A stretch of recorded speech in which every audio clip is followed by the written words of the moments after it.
네, 안녕하세요. 7월 11일 와플터치. 오늘 함께 읽으실 본문은 신명기 4장 1절부터 14절의 내용입니다. 앞에서 여러 번 설명 들으셨겠지만 한 번 더 간략하게 소개를 해드리자면, 신명기라고 하는 책은 모세의 유언과도 같은 책입니다. 모세의 같은 세대 말고 그 다음 세대를 향해서 모세가 하고 싶었던 이야기를 마지막으로 전달하는 내용이 신명기에 담겨져 있습니다. 그 중에서도 좀 더 자세하게 분류를 해드리자면, 앞부분에는 이제 모세의 유언들을 이야기를 하고, 그 다음에 중간 부분에 그 유언의 중심 내용이 되는 율법에 대해서 한 번 더 요약 설명을 해줍니다. 그리고 마지막에 다시 한번 유언을 함으로써 이 모세의 마지막 설교인 신명기가 완성이 됩니다. 그 중에서도 우리는 첫 번째 부분을 보고 있죠.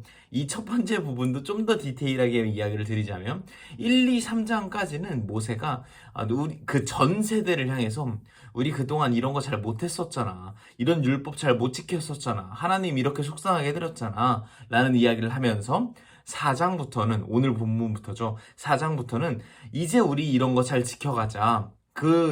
이거라는 그 대상이 뭐가 되냐? 율법이 됩니다. 하나님의 율법 우리 이제 다시 잘 한번 지켜보자 라는 내용들이 담겨져 있는 것이 오늘의 본문인 4장부터 시작되는 이 초반부의 내용입니다. 그래서 오늘 본문이 4장 1절에도 그런 내용이 나오죠.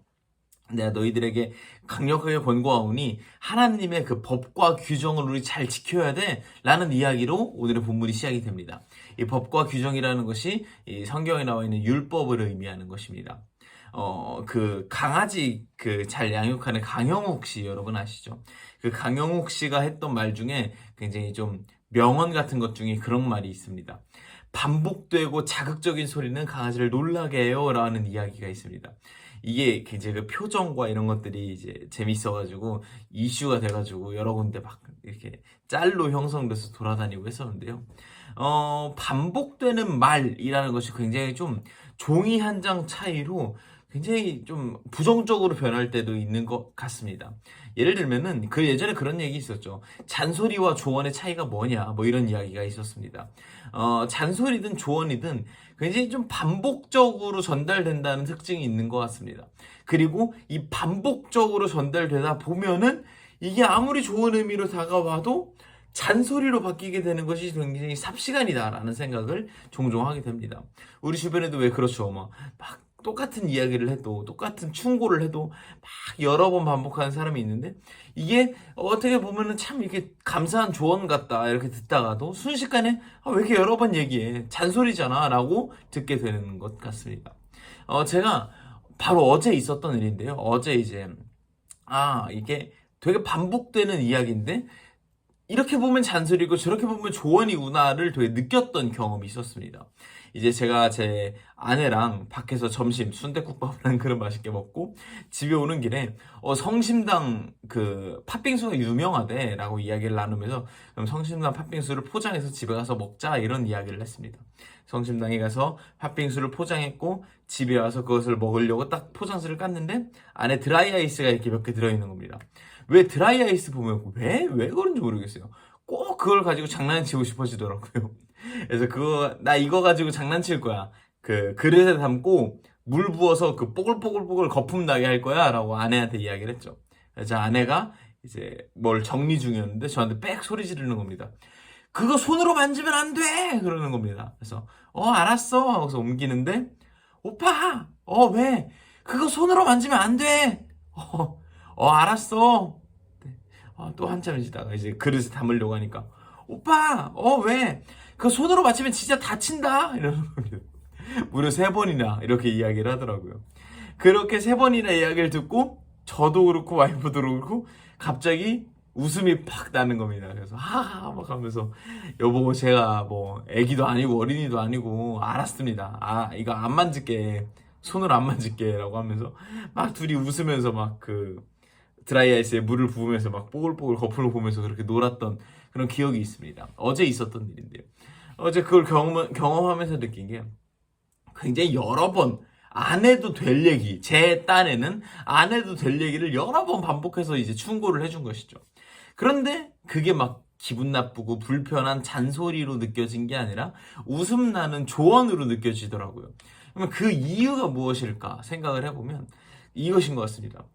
제 아내도 저를 향해서 저의 행동이 막 불편하고 별로라서 막 불편하게 하려는 건 잔소리의 의도로 말한 게 아니라 사랑의 의도로 말했다는 것을 말했고, 그리고 듣는 저도 그 의도가 사랑이라는 것을 알았기 때문에, 이 서로의 그 사랑이 소통이 되었기 때문에 이 반복된 이야기가 잔소리가 아니라 조언으로 받아들여질 수 있었던 것 같습니다. 사실 모세가 지금 오늘 이야기하고 있는 그 신명기도 두 번째 명령이라는 뜻을 담고 있는 것인 것처럼 굉장히 여러 번 반복한 이야기입니다.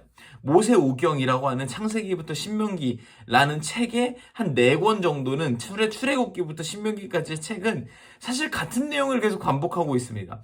그래서 이제 성경 통독 같은 것을 할 때 굉장히 우리에게 불편함과 힘듦을 주는 것이죠. 모세가 오늘의 이야기만 해도 벌써 여러 번 반복하고 있습니다. 심지어 신명기 내에서도 엄청 여러 번 반복합니다. 우리 율법 잘 들어야 돼, 율법 잘 지켜야 돼, 막 이런 이야기. 하나님도 여러 번 이야기하시고 그 하나님의 이야기를 들은 모세도 여러 번 반복해서 이야기를 하고 있죠. 사실 우리 입장에서도 그 신명기를 읽으면서 왜 이렇게 여러 번 반복을 해? 왜 같은 얘기를 여러 번 해? 라고 받아들여질 수도 있는 것인데, 사실은 그 속마음을 들여다봤을 때 우리는 이것을 잔소리가 아닌 조언으로 받아들여질 수 있지 않을까 하는 생각이 듭니다. 그 말이 즉슨 어떤 말이냐면, 하나님께서 우리에게 이 율법을 계속해서 반복해서 말씀하시는 그 이유와 목적은 결국은 사랑에서 기인한 것이라는 겁니다. 무슨 말이냐면, 이 율법이라는 것을 사실은 요약하자면 2가지로 요약할 수 있습니다. 하나님을 사랑해야 돼. 그리고 이웃을 사랑해야 돼. 그리고 2가지는 사실은 같은 이야기다 라고 말하는 것이 하나님께서 우리에게 주시는 그 율법의 참 의미입니다.